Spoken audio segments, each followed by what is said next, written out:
Alors, bonsoir tout le monde et bienvenue à une autre émission de ISQ.media. Ce soir, Christian Gingras avec moi comme analyste, chroniqueur. Salut Christian. Salut Serge. Ça va bien? Ah, comme toujours. Bon, toujours fidèle au poste. Ce soir, tu vas nous parler de... Écoute, comme d'habitude, de baseball, de OK. course automobile. OK. Oui, je vais faire une petite chronique littéraire, mais c'est un livre sur le baseball. Je savais qu'on t'a parlé de baseball. Et puis, on a des invités ce soir, puis on en a deux en plus. On a Julie Bourgard qui va venir nous parler de son programme de Step Forward. C'est ça? Oui, exactement. Et, bienvenue, Julie. Merci de l'invitation. Merci d'avoir accepté, c'est super gentil. Puis on va rentrer plus dans le détail tantôt avec toi. Et comme deuxième invité, Joël Delisle. Salut Joël. Bonjour, bonjour. Ça va bien? Ben oui, vraiment. Good. Merci d'être de l'invitation. Puis toi, on va parler de course automobile encore. Oui, exact. Ça devrait être le passionnant. On va parler de ta carrière tantôt. Excellent. Merci beaucoup. Christian, Ouais. tu voulais nous parler ce soir du calendrier partagé entre Équipe Québec et Trois-Rivières. Oui, c'est ça. L'équipe, donc, les Capitales et les Aigles de Trois-Rivières dans la Ligue Frontier ont créé une équipe unifiée à cause des problèmes de frontières qu'on connaît actuellement. Oui. Ça semble bien aller pour peut-être voir des matchs à partir du 23 juillet au Québec. On connaissait le calendrier, donc quelles équipes on verrait au Québec et tout ça, mais on ne savait pas encore le partage entre les villes de Québec et Trois-Rivières. On connaît maintenant la réalité de ce calendrier-là. OK. Donc, 27 matchs au Québec, si tout va bien, 13 à Québec, 14 au stade de Kiorama de Trois-Rivières. Donc, écoute... Non, on se fait voler un match, là? Écoute, c'est notre coach à Québec, donc on peut lui laisser un match de plus OK. aux gens de Trois-Rivières. Puis de toute façon, c'est pas très loin. On peut y aller. On peut y aller. Donc, écoute, il y aura 2 séries de fin de semaine dans chaque ville, 2 séries de semaine dans chaque ville.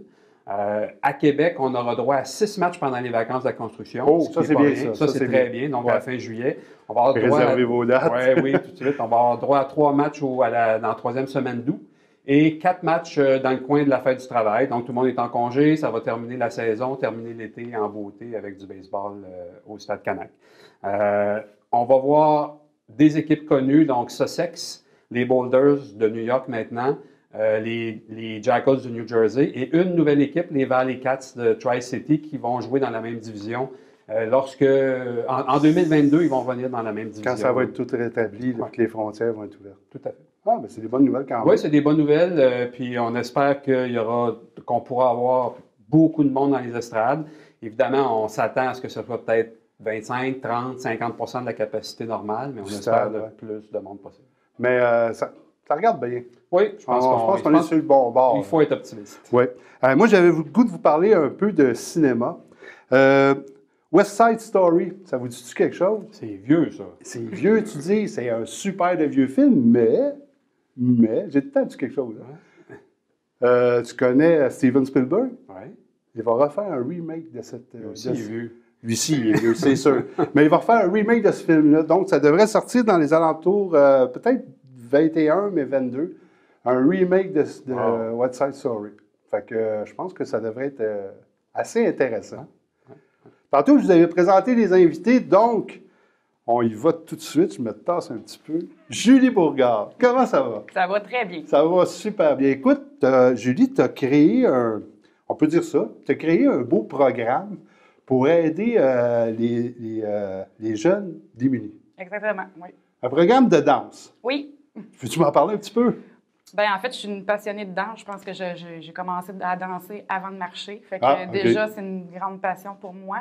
J'essayais de transmettre ça, mais j'avais envie que ça offre quelque chose aux gens. Fait que c'est de là qu'il m'est venue l'idée d'offrir ça à des jeunes qui sont plus défavorisés. OK. Donc, l'idée m'est venue comme ça. Puis c'est ça. Après ça, là, j'ai travaillé vraiment beaucoup le projet pour le monter de façon à ce que je puisse le transférer de région en région, que je puisse l'offrir plus qu'à un endroit ou seulement à côté de chez moi. OK.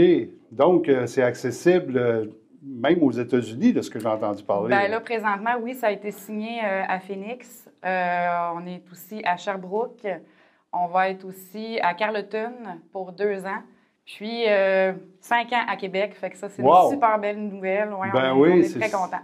OK, fait que là, le programme... Là, tu peux pas être partout, là. C'est pas vrai. Tu vas pas à Phoenix, à Carleton, à Québec, à Sherbrooke. Non, ça part pas tout en même temps. Ou ben non, tu vas voyager beaucoup, là. Puis ça part pas tout en même temps. OK, en plus. Ouais. Mais ça va fonctionner de quelle manière, vu que tu peux pas être partout? Non, je ne peux pas être partout, malheureusement. J'aimerais ça, mais c'est pas possible. En fait, ce que je fais, c'est que je m'associe soit avec des cégeps, soit même avec d'autres écoles de danse qui existent, qui sont à proximité. Puis c'est ça, c'est dans le fond, c'est des élèves qui étudient en danse. Fait que c'est des jeunes adultes qui vont enseigner à des plus jeunes. Fait que ça aussi, je trouvais l'idée intéressante. Puis eux, ben, c'est le fun à mettre dans le portfolio. Ben oui, c'est sûr. Fait que eux vont prendre le programme que tu as créé, les chorégraphies que tu as créées, puis tout ça, ils vont les apprendre. Exactement. Dans le fond, moi, toutes mes chorégraphies sont déjà montées, puis on est en mode création aussi présentement pour en ajouter. Vu qu'ils se rajoutent des spectacles aussi. Là. Okay. Fait que c'est ça. Fait que moi, je leur apprends la chorégraphie, puis ensuite, eux, là, ils montent au plus jeune. Oui, parce que de ce que j'avais entendu dire, c'est qu'ils vont monter les chorégraphies, mais ils vont avoir un spectacle de fin d'année. Oui. C'est pas juste dire je vais à l'école de danse le mardi, puis ça s'arrête là. Non, c'est vraiment un tout compris. Ils ont des cours pendant toute... Ça fonctionne un peu avec les années scolaires. Okay. Donc, pendant toute l'année, ils ont des cours qui sont offerts gratuitement, puis le show de fin d'année aussi est offert gratuitement. Donc, tu sais, la salle, tout est fait très professionnel. Fait que c'est ça, on a même quelques artistes québécois aussi qui se joignent à nous pour faire des covers, puis même des auteurs, compositeurs, interprètes qui nous prêtent des chansons. Fait que c'est super. Ouais. Wow! Fait que tout est gratuit pour ces personnes-là. Oui. C'est vraiment génial, pardon. De A à Z. Les costumes, tout est gratuit. Tout. Mais où t'es venue l'idée de faire ça?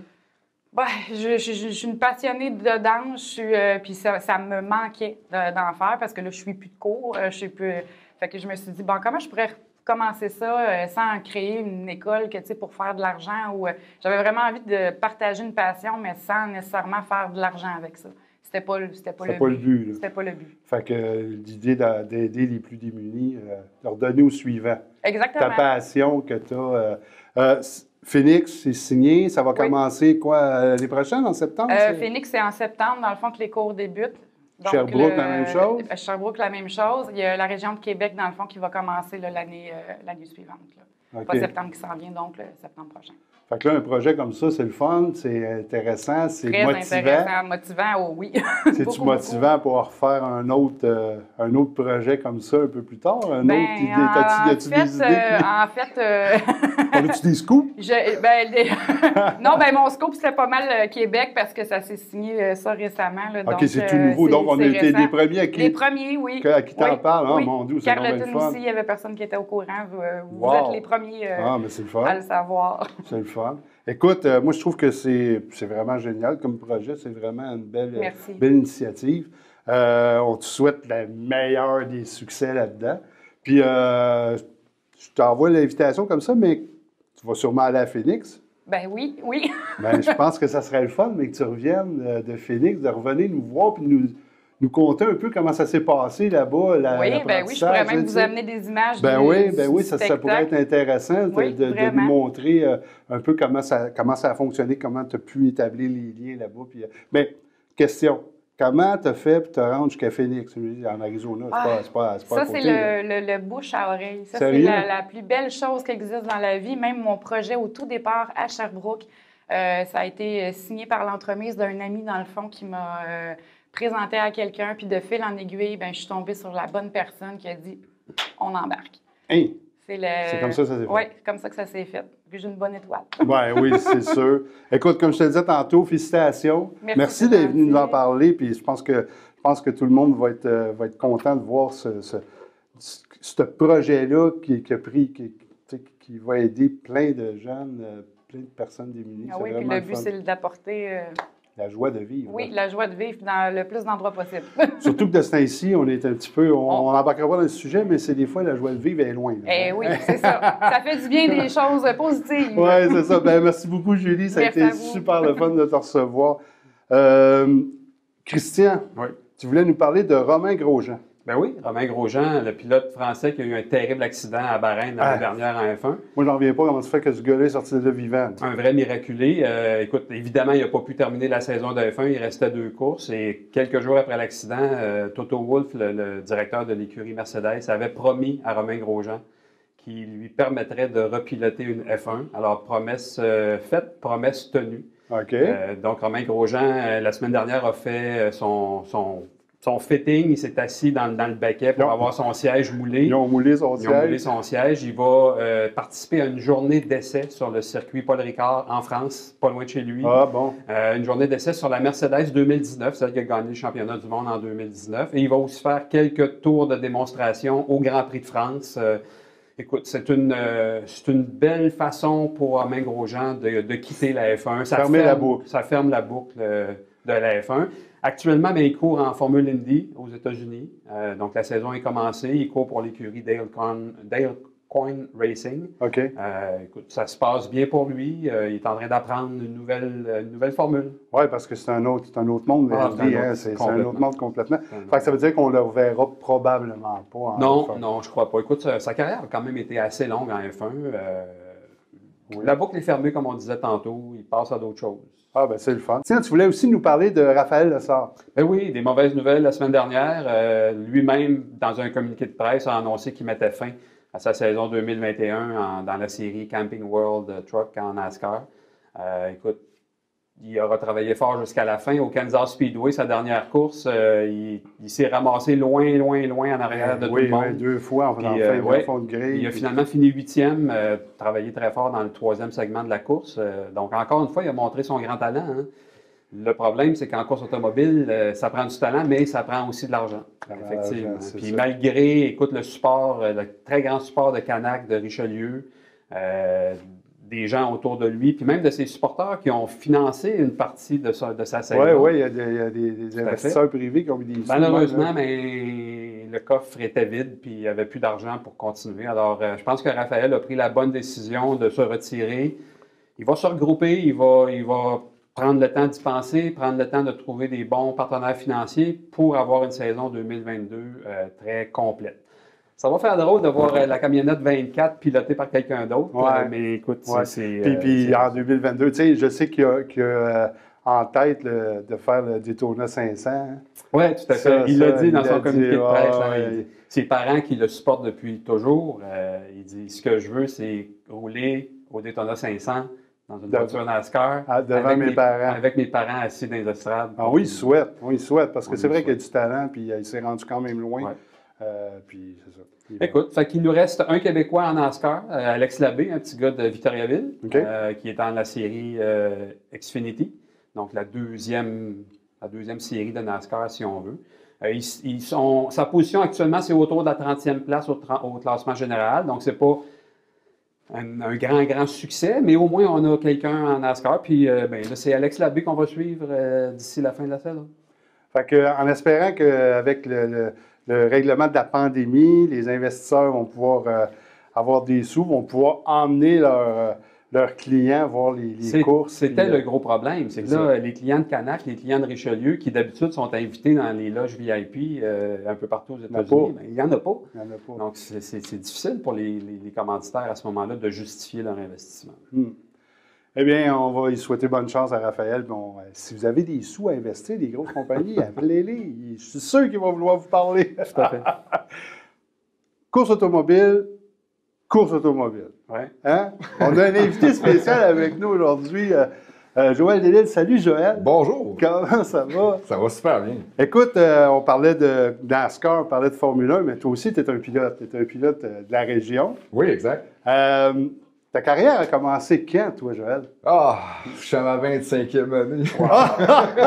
25 ans déjà. Oui, exact. Fait que tu as commencé jeune ou tu es rendu vieux? Wow, on va dire le milieu.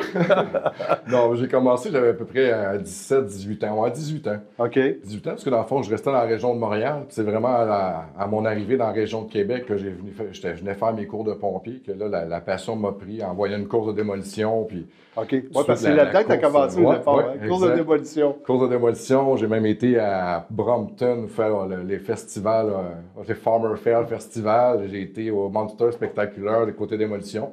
Puis ça, j'ai fait des courses obstacles, des courses, un peu de toutes les sortes, courses sur glace aussi, pour finalement décider que j'allais aller en Sportsman Québec, pour tomber de la terre battue un peu plus à l'asphalte. OK. Je me suis amusé en Sportsman Québec, j'avais loué même un Pro-Cam Super Truck. Ensuite, j'ai fait NASCAR Vintage, justement, de l'Autodrome Chaudière, avec même une course aux États-Unis, à À Oxford, oui, exact. OK. Au Oxford 250.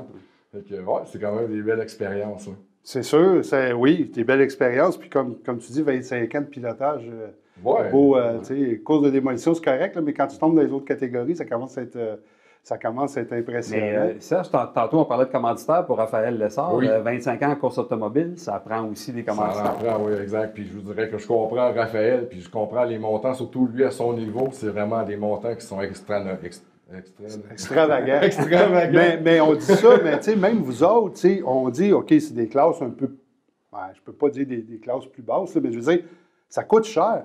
Oui, ça coûte cher. J'ai le mari d'une de mes cousines qui a été pendant 10 ans de temps avoir une équipe de course, puis ça coûte cher. Il en a passé de l'argent là-dedans. Oui, vraiment. Puis je vous dirais que là, en plus, en temps de pandémie, il y a des prix qui sont exorbitants aussi au niveau des autodromes chaudières. Quand on arrive avec nos équipes de course, bien pas juste autodrome chaudière, mais je veux dire, quand on arrive à n'importe quel autodrome, il y a des prix d'équipe qui sont justement plus élevés. Fait que ça fait en sorte que des fois. À cause de la pandémie, ça? Ben oui, parce qu'ils ont des services qu'ils doivent offrir pour justement que ce soit les distanciations, des machines pour laver les mains, peu importe, et des gardes de sécurité pour les distances. Puis je dirais que là, présentement, les règles, là, surtout Chaudière-Appalaches, là, c'est.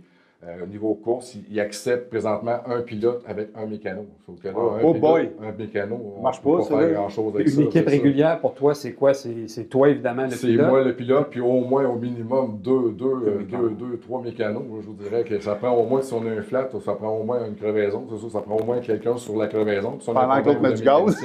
Oui, mais c'est ça, tout dépendant du niveau. C'est sûr, si on parle au niveau sportsman, NASCAR Pinties, on peut parler jusqu'à des équipes de 10. Là. Mais sauf que là, avec 2, c'est impossible. C'est impossible. Là, à ce moment-là, il y a quelque chose qui manque. Puis même au niveau des promoteurs pour les pistes, avoir juste deux entrées au lieu d'en avoir peut-être une dizaine normalement, bien, pour leur fond de points, si on veut, pour le budget, bien, c'est quelque chose qui vient tout brimer justement les chances d'avoir des événements. À cette date-ci dans l'année, est-ce que les saisons ont déjà commencé? Normalement, c'est autour du début mai. Les pratiques, là, j'ai entendu, j'ai vu en fait que l'autodrome Chaudière, même au Magny, il y avait déjà avoir des pratiques de prévues le 15 mai. Autodrome Thetford aussi. Okay.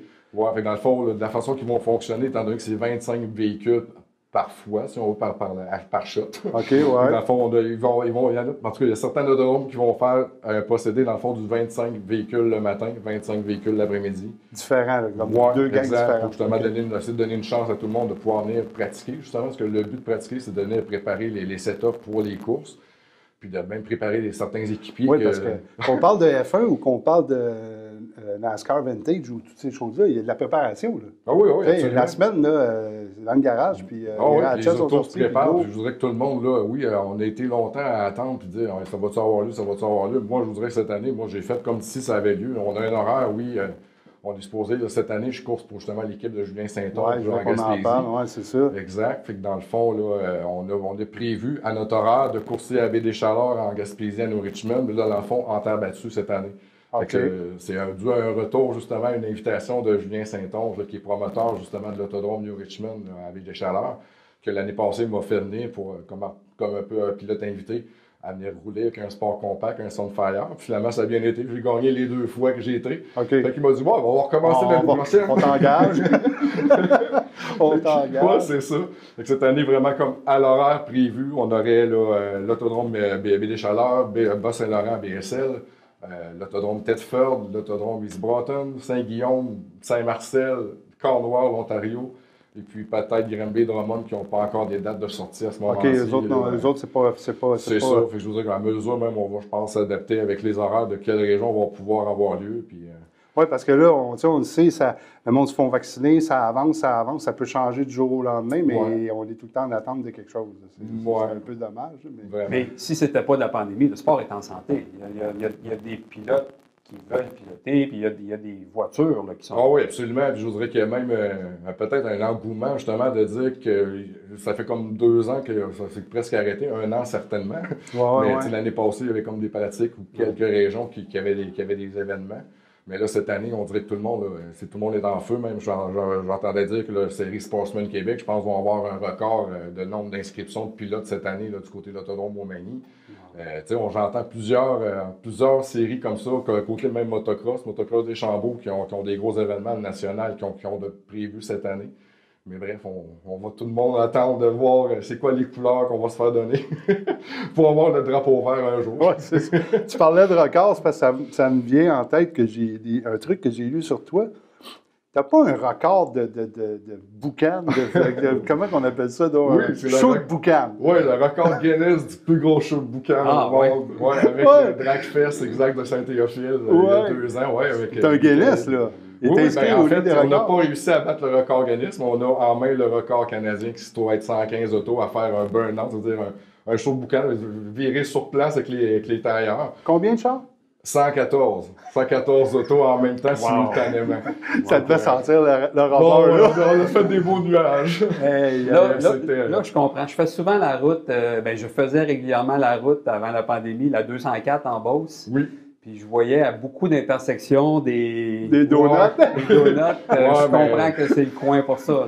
Oui, mais on essaie justement que tout le monde vienne aux pistes, aux endroits appropriés. Là, parce que c'est ça. À un moment donné, à force de se faire fermer un peu des endroits, des pistes, que je pense à Mont-Tremblant qui ont de la misère, ou à Sonneur, que c'est presque maintenant rendu juste une piste de pratique, puis encore. C'est dommage. Sainte-Croix, que c'est du lapping. Il n'y a plus d'événements de il n'y a plus rien non plus à part, c'est ça, à part une course LMS qu'il y avait eu il y a 2-3 ans environ, le Jean-Paul Cabana.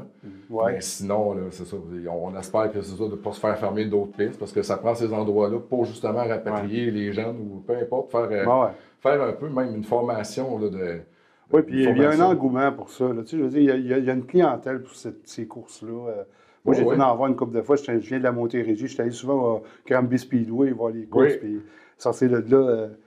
Avec de la poussière, je sors des yeux, mais tellement trippé de voir les sportmen, puis tout ça, là, écoute, fait que, méchante belle carrière. Merci, Joël, d'être venu nous partager tout ça, puis bonne chance pour ta prochaine saison. Oui, merci. La Gaspésie. Ben là, tu ne vas pas courir juste en Gaspésie, tu vas venir courir ici aussi? Ou? Oui, bien, c'est sur la région de Thetford, East Broughton, Thetford, Saint-Guillaume, Saint-Marcel, peut-être Granby, Drummond, Cornwall. Après on a Bas-Saint-Laurent, Thetford, pas Thetford, mais je veux dire Baie-des-Chaleurs. Baie-des-Chaleurs. Fait qu'on reste stand-by à savoir qu'est-ce qui va ouvrir, qu'est-ce qui va être pas. Mais les autos sont prêts. La semaine prochaine, oui, les graphiques vont être prêts cette semaine. Bon. Ben, on va te souhaiter une super de belle saison, Joël. Merci d'être venu. Chip, Peanut, Cracker Jack. Exactement. De quoi tu vas me parler, Christian? Écoute, c'est ma chronique littéraire de baseball.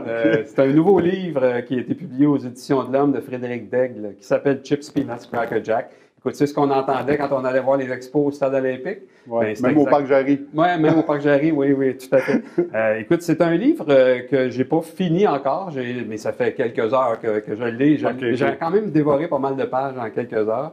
24 histoires savoureuses des expos. Donc, le journaliste Frédéric Daigle a rencontré 24 personnes, 24 personnalités assez connues qui gravitaient autour des expos. On parle de Charles Bronfman, le premier propriétaire des expos. Denis Coderre, Larry Walker, Christian Tétrault, l'ancien animateur. L'animateur, oui. Ouais, Jacques Doucet, évidemment. Sandy Carter, l'épouse de Gary Carter, qui a été interviewée pour ce livre-là. Donc, chacune de ces 24 personnes-là nous raconte une histoire, une anecdote ou des anecdotes en lien avec les expos. Ça se lit bien. Écoute, tu peux lire ça. Ça prend 5 minutes, une histoire est lue. Ah, c'est ça, c'est le fun. Hein, c'est ça, c'est des histoires différentes. C'est comme des entrevues qu'il a fait. Tout à fait. C'est des entrevues. Il y en a quelques-unes qui sont moins intéressantes, disons, mais la majorité que j'ai lues jusqu'à maintenant sont vraiment savoureuses. Entre autres, Christian Tétrault, l'ancien animateur mordu de baseball, vraiment un mordu de baseball. Ben, en lisant son anecdote, on apprend qu'une balle de baseball, toutes les balles de baseball utilisées dans le baseball majeur sont cousues à la main. Quand même. On parle de 216 petits trous, 108 coutures à faire par balle. Ça prend à peu près 15 minutes de faire une balle. OK. De finaliser une balle. Ouais. Le baseball majeur en utilise 600 000 dans une saison, à peu près. Ce qu'on a dit, c'est de la balle. Oui. Si une personne était responsable de coudre toutes les balles pour une saison dans le baseball majeur, si cette personne-là travaillait à l'année longue à 40 heures par semaine, ça lui prendrait 75 ans pour faire toutes les balles nécessaires pour une saison de... On appelle ça un projet de vie. Un projet de vie, tout à fait. Écoute, c'est le genre d'anecdote qu'on trouve dans ce livre-là. Régent Tremblay nous raconte le fameux chroniqueur de la presse sportif, Régent Tremblay, qui est plus connu pour avoir suivi les Canadiens, mais il a suivi aussi les expos. Les fins de saison, 79, 80, 81, les années où les expos étaient vraiment dans la course au championnat contre les Pirates de Pittsburgh, les Phillies de Philadelphie. D'ailleurs, ils ont gagné le championnat en 81.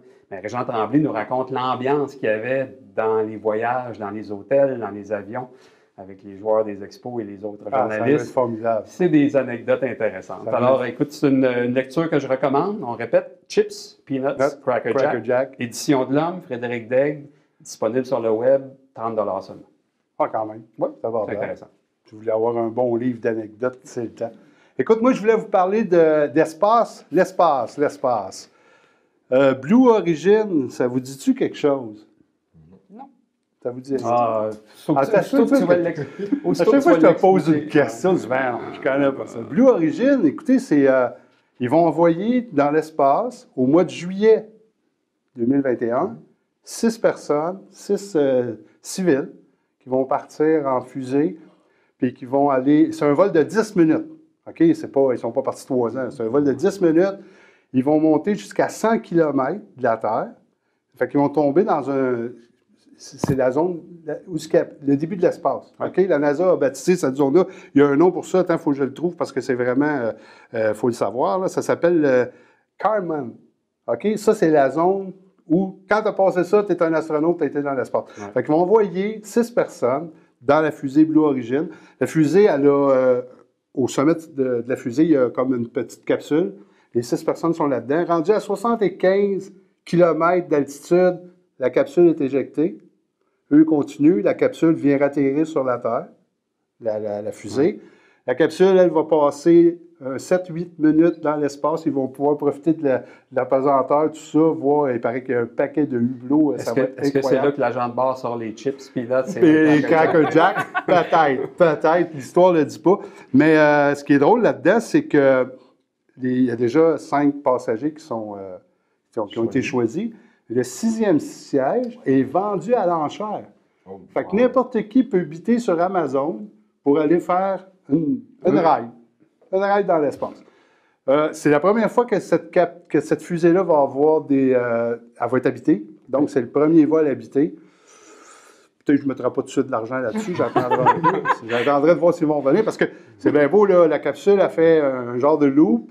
Mais elle redescend avec des gros parachutes puis des rétrofusées, puis elle atterrit pas dans l'eau, elle atterrit dans le désert du Texas. Là. Fait que faut avoir confiance. Faut avoir confiance. Donc, c'était ma petite chronique espace. Fait que si ça vous tente, Blue Origin, vous pouvez aller, je pense que même là, on peut biter sur Amazon, je ne suis pas sûr, là, mais en tout cas, on peut aller jusque-là pour essayer d'avoir son siège pour aller dans l'espace. Donc, c'était la fin de cette émission. Merci beaucoup de nous avoir suivis encore. Partagez en grand nombre. En passant, Joël va devenir un de nos chroniqueurs réguliers, qui va venir régulièrement nous parler de courses motorisées. On va dire ça comme ça. Donc, on va avoir Joël qui va participer, qui va faire partie de l'équipe de ISQ.media. Alors, si vous avez des projets comme Julie, vous voulez venir nous en parler, gênez-vous pas. Communiquez avec nous. Ça va nous faire plaisir de vous recevoir. Et puis, je vous dis... bonne fin de soirée. Bye bye.